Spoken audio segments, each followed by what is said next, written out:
Assalamu Alaikkum. Welcome back to Raihana kitchen. இன்னைக்கு நம்ம சேனல்ல கறி வடகம் தான் உங்க எல்லாருக்கும் செஞ்சு காட்ட போறேன். அதாவது தாளிப்பு வடகம் எப்படி செய்யறதுன்னு பார்க்கலாம். இது வந்து சம்மர் டைம்ல நம்ம ஒரு தடவை ரெடி பண்ணி வச்சிட்டோம் அப்படின்னாக்கா வருஷம் முழுக்க நம்ம வந்து யூஸ் பண்ணிக்கலாம். இந்த கறி வடகத்தை மீனானோ, ரசம், சாம்பார், புளிக்குழம்பு, வத்த குழம்பு, அப்புறம் இந்த மாதிரி எல்லாத்துக்கும் யூஸ் பண்ணிக்கலாம். அடுத்து சம்பால்னு சொல்லுவேன் இல்லையா, அதாவது துவையல், இதுக்கு கூட நம்ம வந்து யூஸ் பண்ணிக்கலாம். நல்ல டேஸ்டா மனமா சூப்பரா இருக்கும். இந்த கறி வடகத்தை பாரம்பரியமா சின்ன வெங்காயத்துல தான் செய்வாங்க. அதுல தான் செய்யணும். அதுல செஞ்சாதான் உங்களுக்கு வந்து நல்ல மனமா நல்ல டேஸ்டா சூப்பரா இருக்கும். பட் நமக்கு வந்து சின்ன வெங்காயம் கிடைக்கல, நம்ம கறி வடகம் செய்யணும் அப்படின்னு நினைச்சோன்னா பெரிய வெங்காயத்துல கூட செய்யலாம். ஆனா அதை நீங்க வந்து நல்லா மெல்லிசா கட் பண்ணி செய்யணும். நான் இன்னைக்கு வந்து சின்ன வெங்காயத்துல தான் செய்ய போறேன்.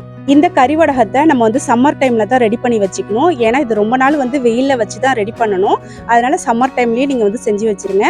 இப்பவே வந்து வீடியோ நான் லேட்டா தான் போடுறேன், முன்னாடியே போட்டிருக்கணும். ஏன்னா வந்து இப்போ அங்கங்க வந்து மழை பேஞ்சிட்டு இருக்குது. எங்க ஊர்லயுமே பாத்தீங்கன்னா மழை தான் பேஞ்சிட்டு இருக்கு. பட் இருந்தாலும் வெயில் கிடைக்கிற டைம்ல நீங்க ரெடி பண்ணி வச்சுக்கலாம். நிறைய தான் செஞ்சு வச்சுக்கணும் அப்படின்னு எதுவுமே கிடையாது. நீங்க கம்மியா கூட செஞ்சு வச்சுக்கலாம். தேவைப்படுறப்ப அப்பப்போ எடுத்து நம்ம யூஸ் பண்ணிக்கலாம். இந்த வீடியோ நம்ம சேனல்ல ஒரு 4-3 இயர்ஸ்க்கு முன்னாடியே போட்டுட்டேன். பட் இப்போ நிறைய ஃப்ரெண்ட்ஸ் வந்து புதுசா ஜாயின் பண்ணியிருக்கீங்க. ஸோ உங்களுக்கும் இந்த ரெசிபி தெரியணும் அப்படிங்கிறதுக்காக நான் வந்து ரீஅப்லோட் தான் பண்றேன். ஓகே, இப்போ வாங்க நம்ம வீடியோவை ஸ்டார்ட் பண்ணிடலாம்.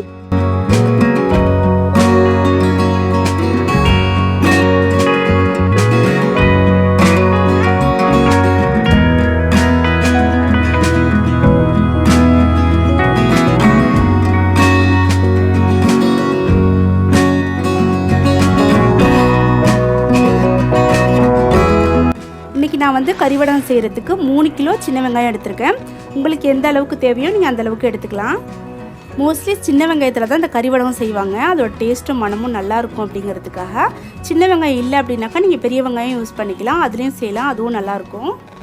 அடுத்து சில பேர் நினைப்பீங்க இந்த சின்ன வெங்காயத்தை உரிக்கிறதுக்கு ரொம்ப கஷ்டமாக இருக்குமே அப்படின்னு. கஷ்டமே இல்லைங்க, இதை ஈஸியாக உரிச்சிடலாம். நான் எப்படி செய்கிறேன்னு பாருங்கள். ஃபஸ்ட்டு வெங்காயத்தோட தலையும் வாழையும் கட் பண்ணிக்கலாம். கட் பண்ணதுக்கப்புறம் அதோட மேல் தோலை எடுத்துடலாம். அது லைட்டாக எடுத்தாவே வந்துடும். மேல் தோலை மட்டும் எடுத்துகிட்டு இந்த மாதிரி ஒரு பெரிய பாத்திரத்தில் தண்ணி எடுத்து வச்சுக்கோங்க. தண்ணியில் வந்து நம்ம கட் பண்ணி வச்சுருந்த சின்ன வெங்காயத்தை போட்டுடலாம். இதே போலவே நம்ம எடுத்து வச்சுருக்க எல்லா வெங்காயத்தையும் தண்ணியில் போட்டுட்டு மூடி வச்சு ஒரு 1 மணி நேரம் அப்படியே விட்டுருங்க. நல்லா ஊறட்டும். 1 மணி நேரத்துக்கு அப்புறம் இந்த மாதிரி நம்ம கையால் பிசைஞ்சாவே அதோட தோலெல்லாம் வந்துடும். பாருங்கள், நான் லைட்டாக பிசையும் போது அதோட தோலெல்லாம் வருது. தோல் வந்து பார்த்திங்கன்னா எல்லாமே அப்படியே வந்துடும் அப்படின்னு கிடையாது, ஓரளவுக்கு வரும். மற்றதை வந்து நம்ம இந்த மாதிரி உரித்து எடுத்துக்கலாம். இந்த மாதிரி நம்ம ஊற வச்சு தோல் எடுத்தோம் அப்படின்னா சீக்கிரமாக எடுத்துடலாம். கண்ணுலேயும் வந்து நம்மளுக்கு எரிச்சல் வராது. அதுக்காக தான் நம்ம ஊற வச்சுருக்கோம். இந்த மாதிரி நீங்களும் எடுத்துக்கோங்க அதோட தோல் எல்லாத்தையும். இதை வந்து நம்ம ஒரே ஆளாக செஞ்சோம் அப்படின்னா செய்கிறதுக்கு ரொம்ப டைம் எடுக்கும். நம்ம கூட ஹெல்ப் பண்ணுறதுக்கு ஒருத்தவங்க இருந்தாங்கன்னா சீக்கிரமாக செஞ்சு முடிச்சிடலாம். இப்போது எங்கள் வீட்டில் பார்த்தீங்கன்னா என்னோடய ஹஸ்பண்ட் வந்து தோலெல்லாம் உரிச்சு கொடுத்துட்ருக்காங்க. என்னோடய பையன் வந்து கட் பண்ணிகிட்ருக்காரு. நான் வந்து வீடியோ ஷூட் பண்ணிகிட்ருக்கேன். மெல்லிஸாக நீல வாக்கில் கட் பண்ணிக்கோங்க. கட் பண்ணதுக்கப்புறம் இந்த மாதிரி மரவையில் பரவலாக போட்டுட்டு வெயிலில் ஒரு 2 மணி நேரம் வச்சு எடுத்துக்கோங்க. அதோட ஈரம்லாம் உலர்ந்து வரட்டும். இது வந்து பார்த்திங்கன்னா காலையில் நம்ம இந்த வெங்காயத்தை உரித்து கட் பண்ணிவிட்டு அப்புறம் மதியானம் வெயிலில் வச்சு எடுத்துட்டோம் அப்படின்னா ஈவினிங் வந்து இதை ரெடி பண்ணி வச்சிடலாம். நான் அந்த மாதிரி தான் செஞ்சேன். இப்போ வந்து ஈவினிங் ஆகிடுச்சு. வெங்காயமும் நல்லா உணர்ந்துருச்சு. இப்போ இந்த மாதிரி ஒரு உயரமான பாத்திரம் எடுத்துக்கோங்க. அதில் வந்து நம்ம கட் பண்ணி வச்சுருக்க வெங்காயத்தை சேர்த்துடலாம். வெங்காயத்தை போட்டதுக்கப்புறம் ஒரு கைப்பிடி அளவுக்கு உப்பு எடுத்து அதையும் போட்டுடலாம். உப்பு எல்லா இடங்களையும் பரவுற மாதிரி தூவி விட்டுட்டு நல்லா பிசைய ஆரம்பிச்சிருங்க. உங்களால் எந்த அளவுக்கு முடியுமோ அந்த அளவுக்கு நல்லா பிசைஞ்சு விட்டுருங்க. வெங்காயம் ஒவ்வொன்றா உதிரி உதிரியாக வரா மாதிரி நல்லா பிசைஞ்சு எடுத்துக்கோங்க. இப்போ நான் நல்லா பிசைஞ்சு எடுத்துட்டேன். இப்போ மற்ற பொருளை இது கூட சேர்த்துடலாம். பாருங்கள், நான் எந்த அளவுக்கு பிசைஞ்சிருக்கேன்னு இந்த மாதிரி நீங்களும் பிசைஞ்சிக்கோங்க. ஃபஸ்ட்டு நம்ம வெங்காயமும் அதுக்கு தேவையான உப்பும் சேர்த்தாச்சு. அடுத்து வெந்தயம் சேர்த்துக்கலாம். இதில் சேர்க்குற எல்லா பொருளோட அளவுகளையுமே நான் டிஸ்கிரிப்ஷனில் கொடுத்துட்றேன், மறந்துடாமல் செக் பண்ணிக்கோங்க. அடுத்து நான் வந்து கடுகு சேர்த்துருக்கேன். அடுத்து வந்து சீரகம், அடுத்து வெள்ளை உளுந்து. இது வந்து அப்படியே போட்டுறாமல், அதாவது முழுசாக போட்டுறாமல் மிக்சியில் போட்டு 2 சுற்று விட்டு அதுக்கப்புறமா சேர்த்துக்கோங்க. இப்போ நான் மிக்சியில் இந்த மாதிரி 1 பாதியமாக உடச்சி வச்சுருக்கேன். இப்போ இதை சேர்த்துக்கலாம். அடுத்து பூண்டு சேர்த்துக்க போகிறோம். இதையும் வந்து 1 பாதியமாக நசுச்சி சேர்த்துக்கோங்க. அடுத்து கருவேப்பிலையை தண்ணியில் நல்லா அலசிட்டு அதோட தண்ணியெல்லாம் போகிற மாதிரி லைட்டாக உலர்த்தி எடுத்துக்கோங்க. அடுத்து வந்து சின்ன சின்னதாக கட் பண்ணி போட்டுக்கோங்க. ரொம்ப பொடியான இலையாச்சுன்னா முழுசாக சேர்த்துக்கோங்க. பெரிய பெரிய இலையா இருந்துச்சுன்னா இந்த மாதிரி கத்திரிக்கோலை வச்சு சின்ன சின்ன பீஸாக கட் பண்ணி சேர்த்துக்கோங்க. அடுத்து இதில் மஞ்சத்தூள் சேர்த்துருக்கேன். இது எல்லாத்தையும் சேர்த்து இப்போ பிசைஞ்சிக்கலாம்.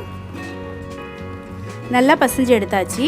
அடுத்து இதில் வந்து நம்ம நல்லெண்ணெய் சேர்த்துக்கலாம். நல்லெண்ணெய் சேர்த்துட்டு திரும்பவும் நல்லா பிசைஞ்சிக்கலாம். நம்ம போட்டிருக்க எண்ணெய் வந்து எல்லா வெங்காயத்தோடையும் படுற மாதிரி நல்லா கிளறி எடுத்துக்கோங்க. எல்லாத்தையும் ஒன்று சேர நல்லா கலந்து விட்டதுக்கப்புறம் நல்லா கையால் அழுத்தி விட்டு மூடி வச்சுருங்க. ஓவர் நைட் அப்படியே இருக்கட்டும், நல்லா ஊறி வரட்டும். காலையில் எடுத்து நம்ம காய வச்சிடலாம். ஓகே, இப்போ மறுநாள் காலையில் ஆயிடுச்சு. காலையில் ஆனோடனே இந்த மாதிரி நான் காய வச்சுருக்கேன். இந்த மாதிரி நீங்களும் காய வச்சுக்கோங்க. ஈவினிங் ஆனதும் திரும்பவும் எடுத்து மூடி வச்சுருங்க. நைட்டு ஃபுல்லாக அப்படியே இருக்கட்டும். காலையில் நம்ம உருண்டைகளாக பிடிச்சி வச்சுக்கலாம். ஓகே, அடுத்த நாள் காலையில் இந்த மாதிரி அகலமான பெரிய மரவை எடுத்துக்கோங்க. நம்ம ரெடி பண்ணி வச்சுருந்த கறிவடகத்தை இந்த மாதிரி ரவுண்டு ஷேப்பில் உருண்டைகளாக ரெடி பண்ணி வெயிலில் நல்லா காய வச்சுருங்க. இது ஒரு நாள் ஃபுல்லாக அப்படியே நல்லா காயட்டும். வெயில் நல்லா கிடைக்கிற இடமா பார்த்து வச்சுருங்க. அப்போலாம் பார்த்திங்கன்னா 40 நாள் வெயிலில் காய வச்சு எடுத்து வைப்பாங்களாம். ஆனால் இப்போ அடிக்கிற வெயிலுக்கு நம்ம 1 வீக் காய வச்சாலே போதும், சூப்பராக ரெடி ஆகிடும். இப்போ பாருங்கள், நான் ஒரு நாள் காய வச்சதுக்கு எந்த அளவுக்கு நல்லா காஞ்சிருக்குண்டு.